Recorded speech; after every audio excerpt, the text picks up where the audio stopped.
সুদর্শন চক্র তিন বাহিনীর সমন্বয়ে জোর দিলেন জেনারেল চৌহান। 2035 সালের মধ্যে ভারত একেবারে নিজস্ব এয়ার ডিফেন্স সিস্টেম সুদর্শন চক্র গড়ে তুলবে। লালকেল্লায় স্বাধীনতা দিবসের ভাষণে একথা ঘোষণা করেছেন প্রধানমন্ত্রী নরেন্দ্র মোদী। এবার এই মিশন সুদর্শন চক্রের শান দিলেন দেশের chief of defence staff Anil Chauhan. মঙ্গলবার এক সম্মেলনে তিনি বলেছেন, সুদর্শন চক্রকে দুর্ভেদ্য ঢাল হিসাবে গড়ে তুলতে চায় ভারত। তিন বাহিনীর প্রাণপাত করা প্রচেষ্টার প্রয়োজন। বাহিনীর মিসাইল ও নজরদারি সিস্টেম সহ বিভিন্ন পরিকাঠামো আরও শক্তিশালী করে তোলা হবে বলে জানিয়েছেন তিনি।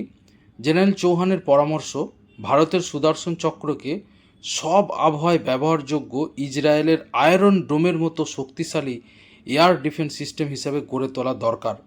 জল, স্থল এবং মহাকাশে নজরদারি ও প্রাথমিক নিরীক্ষণের প্রক্রিয়া সমন্বয় গড়ে তুলতে হবে বলে তিনি জানিয়েছেন।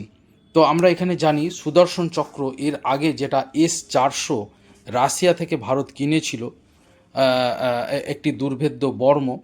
আমরা জানি আয়রন ডোম ইসরায়েলের একটি শক্তিশালী, অত্যন্ত শক্তিশালী দুর্ভেদ্য দুর্গ, অর্থাৎ যারা বিপক্ষের যে মিসাইল সেগুলোকে নিষ্ক্রিয় করে দিতে পারে। একইভাবে ভারতও সুদর্শন চক্র গড়ে তুলবে 2035 সালের মধ্যে, একথা জানিয়েছেন দেশের chief of defence staff general Anil Chauhan. তো অত্যন্ত গুরুত্বপূর্ণ ছিল বন্ধুরা, এই খবরটি আপনাদের সাথে শেয়ার করলাম।